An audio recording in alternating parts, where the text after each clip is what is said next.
అల్లూరి సీతారామరాజు జిల్లా దుమ్రిగూడ అరకు మండలం ప్రభుత్వ గిరిజన సంక్షేమ ఆశ్రమ ఉన్నత పాఠశాల ఈ మైదానంలో చేసిన మీ అందరికీ పేరు పేరున ప్రత్యేకించి నా హృదయపూర్వక నమస్కారాలు. మీ మనస్ఫూర్తిగా నేను స్వాగతం పలుకుతూ ఉన్నాను. అలాగే వేదిక పైన ఆశీనులైన గౌరవ గిరిజన సంక్షేమ శాఖ మహిళా శిశు సంక్షేమ శాఖ మార్చలు జిల్లా ఇన్ఛార్జ్ మంత్రివర్యులు శ్రీమతి గుమ్మడి సంజారాణి గారికి నా హృదయపూర్వక నమస్కారాలు. శ్రీ వేపాడ చిరంజీవి గారికి గౌరవ శాసనమండలి సభ్యులు మరియు విప్ డాక్టర్ గుమ్మ తనూజారాణి గారు గౌరవ ఎంపీ అరకు, అలాగే పిడుగు హరిప్రసాద్ గారు గౌరవ శాసనమండలి సభ్యులు మరియు విప్, గాదే శ్రీనివాసులు నాయుడు గారు గౌరవ శాసనమండలి సభ్యులు, అలాగే రేగం మత్స్యలింగం గారు గౌరవ ఎమ్మెల్యే అరకు వ్యాలీ, శ్రీ పంచకల రమేష్ బాబు గారికి గౌరవ శాసనసభ్యులు పెందుర్తి, శ్రీ సుందరపు విజయ్ కుమార్ గారికి గౌరవ శాసనసభ్యులు ఎల్లమంచిలి, నిమ్మక జయకృష్ణ గారికి పాలకొండ శాసనసభ్యులు గౌరవ శాసనసభ్యులు, కిదారి శ్రావణ్ కుమార్ గారు chairman AP గిరిజన్ cooperative corporation, Shri సిఆరి దోను దొర గారు జోనల్ చైర్మన్ ఏపీఎస్ఆర్టీసీ విజయనగరం, శ్రీమతి జల్లిపల్లి సుభద్ర గారు జడ్పీ చైర్మన్ విశాఖపట్నం, శ్రీమతి సిహెచ్ జానకమ్మ జడ్పీటీసీ దుబ్బిగూడ, శ్రీమతి ఎం గీత ఎంపీటీసీ పోతంగి, శాంతికుమారి గారికి సర్పంచ్ మాతం, శ్రీ వెంకట్రావు గారు సర్పంచ్ పోతంగి మండలం పోతంగి గ్రామం, ఉమామహేశ్వరరావు గారికి కాఫీ బోర్డు మెంబర్, కృష్ణారావు గారు director Tricor AP schedule tribe cooperative finance corporation limited. ఇక్కడికి వచ్చి విచ్చేసిన ప్రజాప్రతినిధులందరికీ పెద్దలకి నా హృదయపూర్వక నమస్కారాలు. 3 నెలల క్రితం నేను చెప్పాను మళ్ళీ ఇంకొకసారి మన రోడ్ల గురించి మళ్ళీ ఇంకొకసారి వస్తానని చెప్పి ఆ మాటను నిలబెట్టుకునే క్రమంలోనే నేను ఇక్కడికి వచ్చాను మీకోసం. అంటే ఇది ప్రత్యేకించి ఈరోజు ఈ అడవి తల్లి బాట ఈ కార్యక్రమానికి చాలా సంవత్సరాలుగా ఎప్పుడు డోలీల్లో ముఖ్యంగా మన అరకు అల్లూరి సీతారామరాజు జిల్లా ఇలాంటి మన గిరిజన ప్రాంతాల్లో సరైన రహదారులు లేక ఇంకా డోలీల్లో కొంచెం ఇబ్బంది పడుతూ ఉంటారు. రహదారి సౌకర్యం లేదు, డోలీ మోతలు తప్పట్లేదు, గర్భిణీ స్త్రీలకు కానీ ఏదైనా కష్టాల్లో ఉన్నా ఏదైనా ఎనీ అంటువ్యాధులు కలరా లాంటివి వచ్చినా కానీ ఇవన్నీ చూసి మనకి ప్రత్యేకంగా రోడ్లు ఉండాలి. 150 మంది జనం ఉన్నా కానీ 500 మంది లోపు జనం ఉన్నా కానీ ముందు మనం రీచ్ అవ్వాలి, వాళ్ళకి రోడ్లు వేయాలి అనేది గౌరవ ప్రధానమంత్రి శ్రీ నరేంద్ర మోదీ గారు దీన్ని జన్మన్ కార్యక్రమం కింద తీసుకొచ్చారు. ఇది గ్రామీణ సడక్ యోజన కింద. ఇది రోడ్లు ఇబ్బంది పడుతున్నాం అని చెప్పి మనకు నిధులు లేని సమయంలో గత ప్రభుత్వం ఏం చేస్తుందో తెలుసు, ఆ నిధులన్నీ అడ్డగోలుగా వాడేస్తే రోడ్లు వేయలేకపోయారు. అలాంటి పరిస్థితుల్లో నేను గౌరవ ముఖ్యమంత్రి శ్రీ నారా చంద్రబాబు నాయుడు గారి దగ్గరికి వెళ్ళి ముఖ్యంగా మన అల్లూరి సీతారామరాజు జిల్లా అలాగే మన పార్వతీపురం మన్యం ప్రాంతం వీటి గురించి మాట్లాడుతూ ఇక్కడ గిరిజన కుటుంబాలకు కానీ గిరిజన సోదరులకు కానీ కుటుంబాలకు చాలా ఇబ్బందులు ఉన్నాయి, రోడ్లు కావాలి. అప్పుడు ఇంకా మనకి సెంట్రల్ గవర్నమెంట్ ఫండ్ కూడా రిలీజ్ అవ్వలేదు. వెంటనే నేను అడిగిన ఒక 24 గంటల లోపు ఆయన ఒక 49 కోట్లు రాష్ట్ర ప్రభుత్వం నుంచి శాంక్షన్ చేసి అడవి తల్లి కార్యక్రమానికి శ్రీకారం చుట్టడానికి చాలా బలం ఇచ్చింది. సో మనస్ఫూర్తిగా గౌరవ ముఖ్యమంత్రి శ్రీ నారా చంద్రబాబు నాయుడు గారికి నా హృదయపూర్వక ధన్యవాదాలు తెలుపుకున్నాను. ఈ అడవి తల్లి బాట అంటే నేను దారిలో వస్తూ ఉంటే ఒక్కొక్క ఊర్లు ఎలా ఉన్నాయి అన్నీ చూసుకుంటూ ఉంటే మన విశాఖపట్నం ఎయిర్పోర్ట్లోంచి దిగి మన అరకుకు వస్తూ ఉంటే చుట్టూతా కొండలు, లోయ ప్రాంతం, జీడి తోటలు, టేకు వృక్షాలకి అల్లుకున్న తీగలు, మధ్యలో నివాసాలు, రిసార్ట్లు, ఒకవైపేమో ఆకుల్ని రాలిపోతూ మూడివరైన వృక్షాలు ఒకవైపు కనిపిస్తూ ఉంటే ఇంకోవైపు పచ్చదనంతో చిగురిస్తున్న వృక్షాలు, ఒకవైపు ఆకులు రాలే ఒకవైపు ఉంటే ఇంకోవైపు పచ్చదనంతో వసంతంతో చిగురిస్తున్న వృక్షాలు ఒకవైపు, రహదారికి 2 వైపులా. అలాగే ఒకవైపు పచ్చటి ఎట్లా ఉన్నాయంటే పట్టు మన చెట్లు బలంగా రాళ్ళకి రోడ్డుకి ఇరువైపున రాళ్ళకి చెట్లు తమ బలమైన వేళ్లతో రహదారికి ఇరువైపులా ఉన్న రాళ్ల మీద పట్టు బిగించి తమ ఉనికిని బతికే హక్కుని చూపిస్తున్నాయి.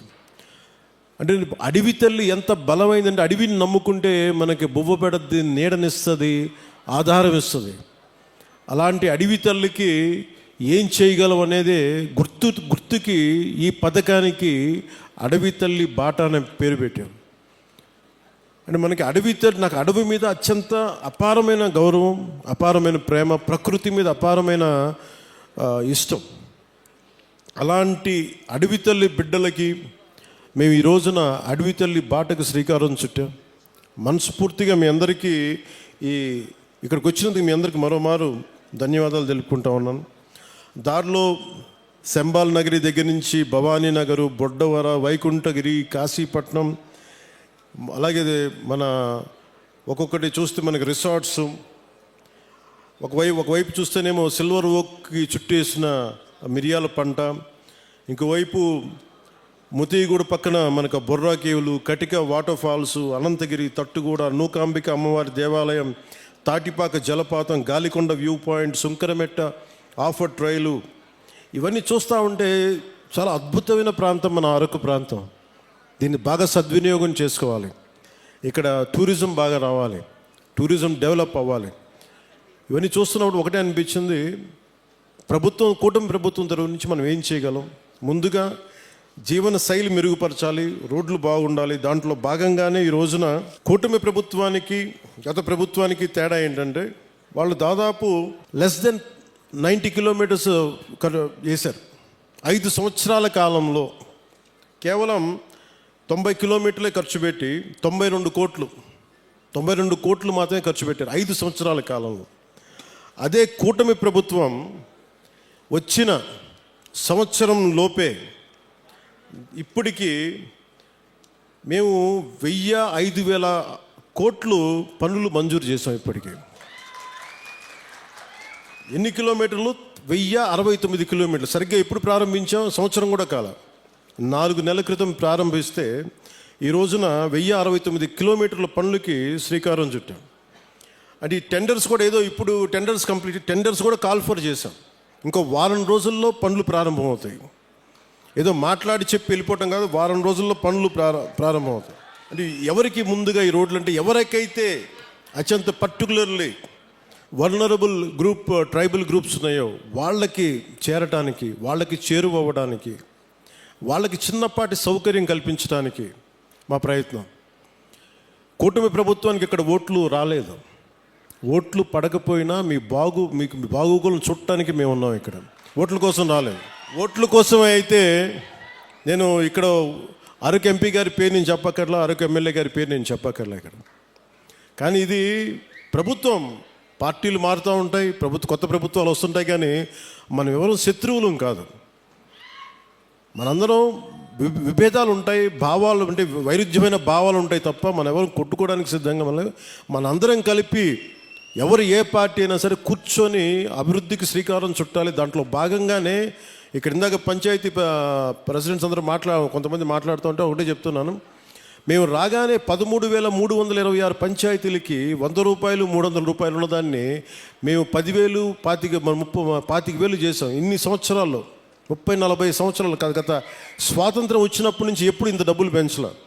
అది ఎవరు కూడా, పంచాయతీలన్నీ గత ప్రభుత్వం పంచాయతీలు, కానీ ఇవేమీ ఆలోచించకుండా ప్రజలు బాగుండాలి అనే ఒక ఏకైక సదుద్దేశంతో మేము ఈ రోజున ఈ పథకానికి శ్రీకారం చుట్టాం. ఇట్లాంటి పర్టికులర్లీ వల్నరబుల్ గ్రూప్ ట్రైబ్స్ అంటే ఇది చాలా తక్కువ సంఖ్యా బలంలో ఉన్న మన గిరిజన తెగలు. ఇవి మన రాష్ట్రం మొత్తం మీద 1117 782 ఈ పర్టికులర్ వల్నరబుల్ ట్రైబల్ గ్రూప్స్ ఉంటాయి, గ్రామాలు ఉంటే ఇప్పటి వరకు కేవలం 2605 వాటికి గ్రామాలకు మట్టుకే రోడ్లు ఉన్నాయి, దాదాపు కొంచెం కనెక్టివిటీ. కానీ 1177 ఆవాసాలకు మటుకు ఇంకా రోడ్స్ కనెక్టివిటీ లేదు. సో వాటిని తీర్చడానికి, ఆ రోడ్లు కనెక్టివిటీని పెంచడానికి అడవి తల్లి బాట కార్యక్రమం కింద ఇప్పుడు మనం చేపట్టబోయే కార్యక్రమం 24-25కి 601 PVTG particularly vulnerable tribal groups ఆవాసాలకి 1069 కిలోమీటర్ల రోడ్లు కనెక్టివిటీని అందించడానికి 1005 కోట్లతోటి పనులు మంజూరు చేశాం. మిగిలిన ఇంకొక 576 ఆవాసాలకి రోడ్లు కనెక్టివిటీ వచ్చే కాలంలోనే సమీప కాలంలోనే దశల వారీగా మేము అభివృద్ధి చేపడతాం. అలాగే 2000 దీంట్లో 1000 కోట్లు ఎలా వచ్చినాయి అంటే, ఒకటి రాష్ట్ర ప్రభుత్వం నుంచి 49 crores 49 కోట్లు గ్రాంట్ అయితే, మనకి ఎన్ఆర్జీఎస్ కింద జాతీయ ఉపాధి హామీ పథకం కింద దాదాపు మనం 400 కోట్ల రూపాయలు మన జాతీయ ఉపాధి హామీ పథకం కింద మనం దీన్ని ఖర్చు పెడుతున్నాం ఈ రోడ్లకి. అలాగే పిఎం జన్మన్ కింద 555.61 కోట్లతోటి 206 రోడ్లకి 239 ప్రైవేట్ మన ప్రిమిటివ్ వల్నరబుల్ ట్రైబల్ గ్రూప్స్తో పాటు ఇంకొక 206 రోడ్ల ద్వారా 612.72 కిలోమీటర్లకు పొడవున్న 206 రోడ్ల ద్వారా 555.61 కోట్లతోటి మంజూరు చేశాం. ఇది మీకు ఇందాక చెప్పినట్టుగానే డబ్బులు ఎక్కడ ఖర్చు పెట్టాలి, ఎక్కడ ఖర్చు పెట్టకూడదన్న ఒక బాధ్యతతోటి కుటుంబ ప్రభుత్వం చాలా బాధ్యతగా ఉంటుంది. 175 స్థానాలకి 164 స్థానాలు గెలుచుకోగలిగాం. 21 ఎంపీస్ని కొట్టగలిగామంటే మీరు మా మీద పెట్టిన నమ్మకం. మీ నమ్మకాన్ని మేము అమ్ము చేయకూడదని చెప్పి ఈ రోజున ఓట్లు వెయ్యని అల్లూరు సీతారామరాజు జిల్లాలో ఓట్లు పడని మనకి పార్వతీపురం మన్యం ప్రాంతంలో మేము తిరిగి రోడ్లు ఎందుకు వేస్తున్నామంటే, మాకు తనా మనా భేదం లేదు. మీరు ఓటు బ్యాంకా కాదా అని కాదు, మీరు మా వాళ్ళ కాదా, మా గుండెల్లో పెట్టుకుంటాము. అలా ఇందాక కోడి తెగకు చెందిన గిరిజన మహిళలు చేసిన దింసా నృత్యం చాలా అద్భుతంగా ఉంది. వారికి నా ప్రత్యేక ధన్యవాదాలు తెలియజేసుకున్నాను. అలాగే కువి లాంగ్వేజ్లో కువి భాషలో నేను మాట్లాడాను. అంటే వాళ్ళు నేర్చుకొని కొంత అక్కడ పెద్దపాడుకు చెందిన శ్రీమతి మ్యాగీ గారు కొన్ని గ్రామ సమస్యలను దృష్టికి తీసుకొచ్చారు. అలాగే ప్రైమరీ స్కూల్లో పెద్దపాడు టీచర్ రంగయ్య గారు ప్రత్యేకించి పిల్లలకి ఎలా పాఠాలు చెప్తారో చెప్పి చాలా అద్భుతంగా చేశారు. చాలా అలాగే వర్షాలు పడుతున్న సమయంలో మాకు స్కూల్కి నీళ్లు గారిపోతున్నాయంటే వెంటనే అతి సమీపంలోనే అంటే వెంటనే 12 పనులు అడిగారు. ఆ 12 పనులని మంజూరు చేశాం. అది కూడా మీ దృష్టికి తీసుకొస్తా ఉన్నాను. 2018లో నేను ఇక్కడ ప్రత్యేకించి అరకు ప్రాంతంలో తిరిగాను. ఇక్కడ అరకు ప్రాంతంలో తిరుగుతున్నప్పుడు చాలామంది యువత ఆ రోజుల్లో కూడా నాకు గంజాయి ఎక్కువగా వెళ్ళిపోతున్నారు, యువత గంజాయి సాగుకి వెళ్ళిపోతున్నారు, దాన్ని నలిగిపోతున్నారు జీవితంలో. నేను ఒకటే చెప్పాను ఆ రోజు కూడా, మన అరకు మన పాడేరు సెంటర్లో కూడా చెప్పాను. గంజాయి అనేది మటుకు ప్రత్యేకించి అది ఒక సామాజిక రాజకీయ సమస్యగానే చూడాలి, ఆర్థిక సమస్యగా చూడాలి తప్ప దానిని కక్ష సాధింపుగా ఉండకూడదు. దాన్ని దయచేసి ఆ రోజైతే ఏం చెప్పాను, ఈరోజు కూడా అదే చెప్తున్నాను. యువత దయచేసి గంజాయి సాగు వైపు కానీ గంజాయి వ్యసనాలకు మటుకు లోనవ్వకండి. ఎందుకంటే తప్పుడు దారిలో వెళ్తే ఏదో ఒక రోజు మనం ఇబ్బంది పాలైపోతాం. వ్యసనాలకి బానిస అయితే మటుకు ఒళ్ళు పాడైపోద్ది, కుటుంబాలు ఛిద్రం అయిపోతాయి. ఇవన్నీ దృష్టిలో పెట్టుకొని మీరు ఒకసారి ఆలోచించి ఆల్టర్నేట్ ఏం చేయాలి. టూరిజంని డెవలప్ చేస్తున్నాం, యువత అంతా టూరిజం వైపు వెళ్ళండి. ఎందుకంటే పరిశ్రమలు పెట్టడానికి కూడా కొంచెం ఇబ్బంది ఉంటుంది. ఇందాక చాపరాయి దగ్గర బ్రిడ్జి అడిగారు, గ్రామాలకు వెళ్ళడానికి ఇబ్బందిగా ఉన్నాయనేది. ఒకటి నేను మీకు ఈరోజు మాటిస్తున్నాను, ఆ బ్రిడ్జి ఎలా ఉండాలంటే పర్యావరణాన్ని ఇబ్బంది కలిగించకుండా, చూడటానికి కొండలు మధ్యలో ఏ అడ్డంకి లేకపోతే చాలా అందంగా ఉంటుంది విజిటర్స్కి రావడానికి కానీ టూరిజం కానీ. అందుకని టూరిజంకి ఇబ్బంది కలగకుండా, పర్యావరణానికి ఇబ్బంది కలగకుండా ఎలాంటి బ్రిడ్జి వేస్తే చూడటానికి బాగుండాలి, అలాగే గ్రామస్తుల కష్టాలు కూడా, గిరిజన తెగల కుటుంబాల కష్టాలు కూడా ఎలా చేయాలనేది నాకు కొంత సమయం ఇవ్వండి. కానీ నేను అందుకే నడిచాను, ఆ నీళ్ళలో జారిపోతూ ఉంది, రాళ్ళ మీద, ఆ చాపరాయి మీద, ఆ గడ్డ మీద నడుస్తూ ఉంటే జారిపోతూ ఉంది. అందుకని నేను అర్థం చేసుకున్నాను నా కష్టాలని. నాకు కొద్దిగా సమయం ఇవ్వండి, దానికి ఖచ్చితంగా ఒక అందమైన పరిష్కారం ఎదుగుతాం. పర్యావరణానికి ఇబ్బంది కలగకుండా టూరిజం పెరిగేలాగా, ఒక మీకు సౌకర్యంగా ఉండేలాగా ఒక తక్కువ సమయంలో, ఒక 2 నెలల సమయంలో ఒక పరిష్కార మార్గం తీసుకొచ్చి మీ ముందు తీసుకొస్తాం. ఒకసారి పెద్ద పనులు చేయడం వీటన్నిటికంటే కూడా చిన్న చిన్న కష్టాలు ఇంకొకరికి ఆనకపోవచ్చు. ఆ కష్టం, నా కష్టం కూడా ఎప్పుడు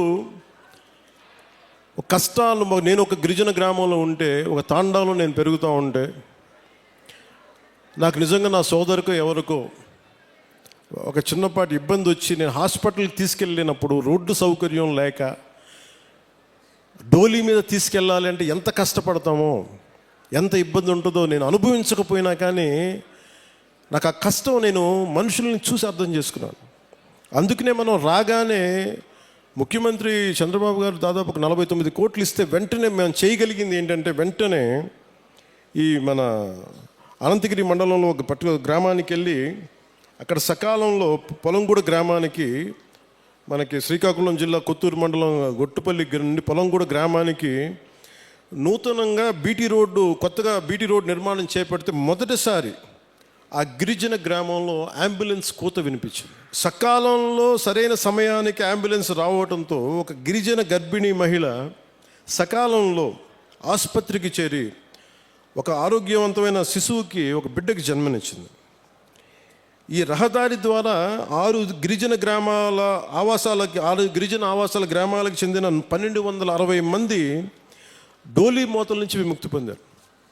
ఇది ఒక అద్భుతమైన, ఒక 10,000 మందికి పనిచేసేది కాకపోవచ్చు, ఒక డబ్బులు రాకపోవచ్చు, ఓట్లు రాకపోవచ్చు, దానివల్ల ఆదాయం డబ్బు ప్రభుత్వానికి రాకపోవచ్చు, కానీ మీ కష్టంలో మేము ఉన్నాం. మా కూటమి ప్రభుత్వం ఇది మంచి ప్రభుత్వం, ఆ ప్రభుత్వాన్ని కూడా నేను వాటన్నిటికంటే కూడా మీకు అండగా నిలబడే ప్రభుత్వం కూటమి ప్రభుత్వం. నేను ప్రత్యేకించి ఈరోజు మిమ్మల్ని కోరుకుంటుంది, 2018లో నేను ఇక్కడ తిరిగాను పోరాట యాత్ర. అప్పుడు అన్ని కష్టాలను చూశాను. ఎందుకంటే నేను కార్యకర్తలకు కూడా, జనసేన నాయకులకి, జనసేన కార్యకర్తలకు అప్పటికీ చెప్పాను, ఇప్పటికీ చెప్తున్నాను. అలాగే మన కూటమి నాయకులందరితో కూడా నేను ఈ భావాల్ని పంచుకుంటా ఉన్నాను. మనం కనుక ప్రజలతో మమేకమై తిరిగి కష్టాలని, వాళ్ళు ఏం కష్టాలు పడుతున్నారో మనం నిజంగా చేయగలిగితే, నాకు ఆ మనసు నలిగిపోయిన 2018 పోరాట యాత్ర అప్పుడు, అరే నా చేతిలో అధికారం లేదు, కనీసం చిన్నపాటి ఒక ఆడబిడ్డకి కన్నీళ్ళు తుడిచిండే శక్తిని ఇవ్వు భగవంతుడాన్ని కోరుకుంటే, ఆ రోజు పరమశివుడు అనుగ్రహించి, నూకాలమ్మ అనుగ్రహించి, మోదమాంబ అనుగ్రహించి, ఈ రోజున కూటమి ప్రభుత్వాన్ని ఈ రోజున మాకు అధికారం ఇచ్చి, వాళ్ళ అధికారం ఇవ్వడం వల్ల మీ ఆశీస్సులు అంటే ఎంత బలంగా కోరుకున్నామో ఆ రోజున, ఈ రోజున మేము దాదాపు 1,005 కోట్లు, అంటే దాదాపు 1000 కోట్ల పైన డబ్బులు 1050 కిలోమీటర్ల రోడ్డుకి వేయగలుగుతున్నాం. రోడ్లు వేయటమే కాదు, మీ జీవితాలు కొంత మెరుగవుతాయి, కొంత ట్రాఫిక్ పెరుగుతుంది, కొంత మనకి టూరిజం డెవలప్మెంట్ ఉంటుంది. వీటన్నిటిని దృష్టిలో పెట్టుకొని ఇవన్నీ చేస్తూ ఉన్నాం. నేను ఈ రోజున ప్రత్యేకించి దారి పొడుగుతా చూస్తుంటే, ఇంత సుందరమైన అరకుని దేశం మొత్తం వచ్చేలాగా చేయాలి. అలాగే ఏం చేయాలని కూర్చోబెట్టి టూరిజం శాఖ మంత్రివర్యులతో మాట్లాడతాను, శ్రీ కందుల దుర్గేష్ గారితో, గౌరవ ముఖ్యమంత్రి గారితో మాట్లాడతాను, సంబంధిత జిల్లా అధికారులతోటి, కలెక్టర్ గారితో మాట్లాడి మీకు అభివృద్ధిలో ఇక్కడున్న యువత గంజాయి వైపు కాకుండా మీరు టూరిజం వైపు వెళ్ళాలి, సేవలు, మీరు సర్వీస్ సెంటర్స్ పెట్టుకోవాలి, ఇక్కడ కూర్చోబెట్టి చిన్న హోటల్స్ నడుపుకోవాలి. మీకు ఏదైనా స్థలాలు ఉంటే మీరు అక్కడ కూర్చోబెట్టి కొంచెం ఓపెన్ క్యాంప్స్ పెట్టుకునేలాగా, 10 డబ్బులు వచ్చేలాగా, కొంతమందికి వృత్తి ఉపాధి వచ్చేలాగా ఖచ్చితంగా కృషి చేస్తాం. అలాగే ఇందాక కలెక్టర్ గారు మాట్లాడుతూ, ఇప్పటికీ 2,25,000 కాఫీ తోటలు ఉన్నాయి. ఇంకో పట్టణాలకి జిరాయితీ పట్టాలు కానీ, లేదంటే పోడు పట్టాలు కానీ కలిపి ఇంకొక 1,00,000 పైన మేము ఎకరాల్లో కాఫీ తోటను సాగు చేయాలనుకుంటున్నాం. దీనికి కాఫీ తోటలు పెంచాలంటే ఎత్తైన చెట్లు, వృక్షాలు కావాలి. అందుకని ప్రత్యేకించి అలాంటి వృక్షాలు పెంచాల్సిన చోట దాన్ని ఉద్యానాలని పెంచే దాంట్లో జాతీయ ఉపాధి హామీ పథకానికి ఆ పథకం దీని కింద వర్తిస్తుందని అడుగుతారు. ఖచ్చితంగా దాన్ని పరిశీలించి, ఇక్కడ అంటే నా భయం ఏంటంటే, ఒకటి సిల్వర్ ఓక్ ఎప్పుడు కూడా వల్నరబుల్ టు ఫారెస్ట్ ఫైర్స్, అంటే ఎక్కువ మంటలు రగుల్చుకునే అవకాశం ఎక్కువ ఉంటుంది. అది స్థానికమైన చెట్టు కాదు. సో ఇప్పుడు వేసేసాం కాబట్టి మనం ఏం చేయలేం. కానీ భవిష్యత్తులో కలెక్టర్ గారికి కూడా, మన పంచాయతీరాజ్ శాఖ ప్రిన్సిపల్ సెక్రటరీ గారికి కూడా, అలాగే ఇక్కడ ఉన్న ఫారెస్ట్ అధికారులకు కూడా, మీరు సిల్వర్ ఓక్ వేసేటప్పుడు దానికి ఆల్టర్నేట్ దయచేసి కొత్తగా, ఫాస్ట్గా, తొందరగా ఎదిగా ఏవో ఆలోచించండి. ఖచ్చితంగా 1,00,000 ఎకరాలు కాఫీ సాగు ఉంటే, కాఫీ బోర్డు నిర్ణయించుకుంటే ఖచ్చితంగా దాన్ని మరింత ఆదాయం పెరుగుద్ది, మరింత మనకి యువతకి ఉపాధి అవకాశాలు ఉంటాయి. దీన్ని దృష్టిలో పెట్టుకొని పర్యావరణానికి, ఎందుకంటే ఎసిడిక్ ఎక్కువైపోద్ది, మన సాయిల్లో ఎసిడిటీ పెరిగిపోద్ది ఈ సిల్వర్ ఓక్ వేస్తే. అది మన నేటివ్ ప్లాంట్ కాదు. అందుకనే పనస కానీ, మామిడి కానీ, ఇంకా తొందరగా ఎదిగే మొక్కలు ఏమున్నాయి, వీటన్నిటి వృక్షాలు ఏమున్నాయి, వీటిని దృష్టిలో పెట్టుకొని ఖచ్చితంగా కలెక్టర్ గారు అడిగిన ఈ ప్రతిపాదనని ముందుకు తీసుకెళ్తాం. ఖచ్చితంగా 1,00,000 ఎకరాల్లో కాఫీ తోటని ముఖ్యమంత్రి గారు తెలియజేశారు. ఖచ్చితంగా దీన్ని సాధిస్తామని మీ అందరికీ తెలియజేసుకుంటాం. సో మీ అందరికీ మరోమారు ఇంకా బస్తర్లోనూ ఇక్కడంతా ఇంకా మనకి చిల్లంగి అని చేస్తారంట. ఎప్పుడు చిన్నప్పుడు ఇప్పుడు నేను తులసి నవలు చదివాను, కానీ బస్తర్ నుంచి దార్కా వచ్చాడు, కాద్రా వచ్చాడు. నవల్స్లో బాగుంటుంది, కానీ నిజంగా అంటే ఎందుకో ప్రత్యేకించి పోలీస్ శాఖ అధికారులు నా దృష్టికి తీసుకొచ్చారు, ఎస్పీ గారు నా దృష్టికి తీసుకొచ్చారు, ఎస్పీ గారు డిఎస్పీ గారు ఇద్దరు. అంటే అరకు పరిసర ప్రాంతాల్లో ఇప్పటికీ చాలామంది చెడుపు, చిల్లంగి మరియు చేతబడి వంటి మూఢనమ్మకాలని ఉన్నాయి. దానివల్ల పొరపాటున మానసికంగా మన ఇంట్లో బాగలేకపోతే, ఒకరికి ఎవరికైనా మానసిక వ్యాధి ఏదైనా వస్తే మనకు పడని శత్రువు ఎవడన్నా చిల్లంగి చేశాడు, చేతబడి చేశాడని చెప్పి కొట్టి చంపేయటం, ఇలాంటి చేయటం దాదాపు గత కొన్ని సంవత్సరాలుగా 9 మందిని చంపేశారనేది ఒక రికార్డు పోలీస్ శాఖ అధికారులు పెట్టారు. సో వారి విజ్ఞాపన, వారి విన్నపం ఏంటంటే, ఎట్టి పరిస్థితుల్లో మీరు దయచేసి దీని అలా ఆ మూఢనమ్మకాల వైపు వెళ్ళకండి. ఏదైనా బాగలేకపోతే ఎందుకు బాగలేదు అని దృష్టిలో పెట్టుకొని అట్లా ఆలోచించమని, అందుకని దీనికోసం ప్రత్యేకించి వికాస్ అనే ఒక కార్యక్రమం ప్రారంభించారు. ఈ పై విషయాలన్నింటినీ, అంటే దీనికి గల కారణాలను పరిశీలిస్తే మూఢనమ్మకాలని మనకి ఇంట్లో వాళ్ళకి బాగలేకపోతే చేతబడి చేశాడు, చిల్లంగి చేశాడు అవన్నీ సినిమాల్లో బాగుంటాయి, నవల్స్లో బాగుంటాయి. నిజానికి మన మనసుకు మించింది ఏం లేదు. అంటే మీ మైండ్ చెడు మంచి అనేది ఏంటంటే, ఒకడు పోవాలని కోరుకుంటున్నా అదే చెడు, అంతే, అదే చేతబడి. అందుకే ఇలా కాకుండా మీరు ఆలోచించాల్సింది, ఎవడు మన గురించి ఎంత చెడు చేద్దాం అనుకున్నా మనం యాక్సెప్ట్ చేస్తే తప్ప, మనల్ని ఓడించాలి నేను అసెంబ్లీలోకి అడుగు పెట్టం అని చెప్పి ఇంత కంకణం కట్టుకుంటే నువ్వెవడు ఇలాంటి చేతబడులు చేయడానికి? ఇలా చూడండి, మనంటే పట్టణంలో ఎప్పుడు మాట్లాడతారు, అందువల్ల. కానీ మనం ఎలా ఎదుర్కోవాలి? కూర్చొని కొట్టడాలు ఇవన్నీ కాదు. బలంగా మన మనసు బలంగా ఉంటే ఏది పనిచేయదు, మనకి ఏది దుష్టశక్తి మన మీద పనిచేయదు. ఎందుకంటే ఒక్కసారి ఇలాంటి మూఢ విశ్వాసాలని నేను కూర్చోబెట్టి వెంటనే తీసేయమని కష్టం అని అర్థం చేసుకోగలను. కానీ వీటికి మించి మీరు ఆలోచించవలసిందిగా, ముఖ్యంగా యువతకి, ఆడపడుచులకి, మహిళలకి చెప్తున్నా. ఒక తరం అది నమ్మారు, ముందుకు వెళ్ళిపోయారు. తులసి నవల్స్ లాగా బస్తర్ అడవుల నుంచి కొంతమంది వస్తారు, ఇలా చేశారు అని. ఇవన్నీ పాతకాలం అన్నీ అయిపోయినాయి. మీకు ఎవరైనా సరే చెడు చెయ్యాలనుకున్నోడు కూడా మనకి ఎవడు చెడు చేయలేడు. మనం బలంగా ఉంటే మనం ఏదైనా ఎదుర్కోగలం. అందుకని ప్రత్యేకించి వీళ్ళెవరో మనకి చెడు చేశారు, చేతబడి చేశారు, చిల్లంగి చేశారు, వీటికి లోను కాకుండా, ఉద్రేకాలకి లోను కాకుండా, చట్టాన్ని మీ చేతుల్లోకి తీసుకోకుండా, ఇలాంటి జరగకుండా మీరు చూసుకోవాలి మనస్ఫూర్తిగా నేను మీకు కోరుకుంటా ఉన్నాను. అందుకని వీటన్నిటిని దృష్టిలో పెట్టుకొని అవగాహన కార్యక్రమం, వికాస్ అనే కార్యక్రమాన్ని శ్రీకారం చుట్టారు ఉన్నత పోలీసు అధికారులు. దీంట్లో భాగంగా జిల్లాలోని పోలీసు, రెవెన్యూ, వైద్య, ట్రైబల్ డిపార్ట్మెంట్ మరియు వివిధ రకాల సంస్థలు సంయుక్తంగా గ్రామాల్లో పర్యటించి ఇలాంటి చిల్లంగి కావచ్చు, ఇలాంటి చేతబడుల మీద కావచ్చు అవగాహన కల్పిస్తూ, ఎవరికైనా సరే అనారోగ్య సమస్యలు ఉన్నా, మానసికంగా ఎటువంటి సమస్యలు, దానికి కారణం చిల్లంగి ఇటువంటి చేతబడులే కాదు, వారి యొక్క సమస్యకి పరిష్కార మార్గం హాస్పిటల్స్లో ఉంటుంది. లేదంటే ఏమున్నాయని చెప్పి వాటిని నిజంగా మనం కొంచెం లాజికల్గా ఆలోచించి మెడికల్ పాయింట్ ఆఫ్ వ్యూలో దాన్ని కరెక్ట్ చేయాలని మనస్ఫూర్తిగా పోలీస్ శాఖలు కోరుకున్నాను. మేము ఆంధ్రప్రదేశ్ ప్రభుత్వం, కూటమి ప్రభుత్వం నుంచి మేము కోరుకుంటా ఉన్నాం. అందుకని మీ అందరూ సహకరించి చట్టాలను దయచేసి చేతిలో తీసుకోకండి. గంజాయి పంటను మట్టుకు దయచేసి ఎట్టి పరిస్థితుల్లో కూడా మీరు పెంచకండి. ఎవరన్నా ఉంటే కూడా పోలీసు అధికారులకి మీరు ఇన్ఫర్మేషన్ ఇవ్వండి. నేనేం కోరుకున్నా అంటే, పోలీసు అధికారులు కూడా, మీ గతంలో కూడా పాడేరు సభలో కూడా చెప్పాను, ఇది సామాజిక ఆర్థిక సమస్యగానే చూస్తాం తప్ప ప్రజలకి వీళ్ళు ఎడ్యుకేట్ దెమ్, వాళ్ళకి కొంత అవగాహన కల్పించి అటువంటి వైపు వెళ్లకుండా మీకు ఉద్యోగాలు వచ్చేలా, జీవనోపాధి కల్పించేలా ఈ ప్రభుత్వం మరింత శ్రద్ధ తీసుకుంటుంది, మరింత బాధ్యతగా ఉంటుంది మనస్ఫూర్తిగా తెలియజేసుకుంటూ. అలాగే అంటే మీతో మాట్లాడుతూ ఉంటే ప్రతి డిపార్ట్మెంట్ నాకు ఒక విజ్ఞాపన ఇస్తుంది, మీరు చెప్పండి మీ వాళ్ళందరికీ. సో అలాగే అటవీ శాఖ తరపు నుంచి ఒక విన్నపం వచ్చింది. దయచేసి మనం ఏదో సిగరెట్ తాగేస్తా, లేదంటే ఏదో మరి అంటే చాలా నిర్లక్ష్యంగా ఉంటాం. మన ప్రకృతి మీద మనకి అడవి తల్లి ఇంత పచ్చటి సౌందర్యం, ఇంత చక్కటి సౌందర్యం అంటిచేయడం ఎంతసేపు చెప్పండి. మనం మీరు లాస్ ఏంజల్స్లో చూశారు, ఎన్ని లక్షల కోట్లు నష్టం వచ్చింది వాళ్ళకి. డబ్బున్నోళ్ళు అందరూ, పెద్ద పెద్ద ఫిల్మ్ యాక్టర్స్, బిజినెస్ మన ఇండస్ట్రియలిస్టులు, బిజినెస్ పీపుల్ అందరూ కూడా ఏమాత్రం ఇల్లు కూడా సొంత అసలు కొన్ని దశాబ్దాల నుంచి పెట్టుకున్న జ్ఞాపకాలు కూడా పోయినాయి, డబ్బులు గాలిపోయినాయి. సో వీటన్నిటిని దృష్టిలో పెట్టుకొని ఫారెస్ట్ ఫైర్స్ అనేది ఇది ముఖ్యంగా మన సమ్మర్ సీజన్ కాబట్టి, గ్రీష్మం కాబట్టి, మీరు ఎవరన్నా సరే కొంచెం బాధ్యతగా నిర్లక్ష్యంగా ఉంటే వారికి కొంచెం వారిని సరైన మార్గంలో పెట్టి మీరు ఎందుకంటే నిప్పు పెట్టకుండా మటుకు చూసుకోండి. ఒకసారి మీరు చిన్నపాటి తుంపల్ని మన ఇంటికి అడ్డంగా ఉన్నాయని చెప్పి మీరు మంట పెట్టేస్తే అది ఎటు కార్చిచ్చు అయిపోద్ది. వృక్షాలు కాలిపోతాయి, మన నీడనిచ్చే వృక్షాలు కాలిపోతాయి, మనకి ఎండనికే నీడనిచ్చే వృక్షాలు అంతరించిపోతాయి. ముఖ్యంగా మూగ జీవాలు, జంతువులు చచ్చిపోతాయి. అందుకని వీటిని దృష్టిలో పెట్టుకొని అడవులకి నిప్పు పెట్టే పరిస్థితులు ఏదైనా ఉంటే దయచేసి మీరు కొంచెం బాధ్యత తీసుకొని మీకు కనిపించినప్పుడు దాన్ని ఆర్పటం లేదు, అలాంటి పరిస్థితులు రాకుండా మీరు ఉత్పన్నం కాకుండా చూసుకోవాలి మనస్ఫూర్తిగా కోరుకుంటూ మీ అందరూ బాగుండాలి, ఆయురారోగ్యాలతో ఉండాలి.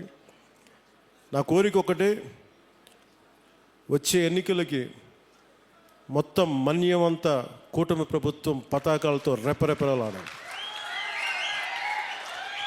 ఎందుకు చెప్తున్నానంటే 5 సంవత్సరాల విలువైన సమయం మీరు ఇచ్చారు, మీ ఓటు వేశారు, మీ ఓటుకి వాళ్ళు విలువ ఇవ్వలేదు. కానీ మీరు ఓటు వేయకపోయినా నేను మీ ఓటుకి విలువ ఇచ్చి ఇక్కడికి వచ్చాను. అందుకనే ఎందుకంటే నేను మీకోసం నేను పదే చెప్తున్నాను, 15 సంవత్సరాలు ఈ కూటమి ప్రభుత్వం ఉంటుంది. కేంద్రంలో ఎన్డీఏ ప్రభుత్వం, భారతీయ జనతా పార్టీ లీడింగ్ పార్టీగా నరేంద్ర మోదీ గారు ఎలాగైతే చేశారో అంత బలంగా 3 పర్యాయాలు ఉంటే తప్ప మనకి విభజన సమయం నుంచి గత పాలన వరకు ఎంత నలిగిపోయాం అది బయట పడాలి అంటే మాకు ఒక 15 సంవత్సరాల మీ ఆశీస్సులు కావాలి. మేము కింద పడతాం, మీద పడతాం. ముఖ్యమంత్రి గారు భిన్నమైన ఆర్థిక వ్యవస్థని సరిచేస్తూ ఉన్నారు, నేనేమో మీకు తిరుగుతూ ఉన్నాను. మేము మీకోసం పని చేస్తాం, కానీ మీ ఆశీస్సులు కావాలి మాకు. మీ ఆశీస్సులు ఇవ్వండి మాకు. మీకోసం తిరుగుతాం, ఒళ్ళుంచి పని చేస్తాం, మీకు అండగా ఉంటామని తెలియజేసుకుంటూ ప్రతి ఒక్కరికి పేరు పేరున ధన్యవాదాలు తెలుపుకుంటూ మీ భవిష్యత్తు కోసం మన కూటమి ప్రభుత్వం. జై హింద్, జై భారత్.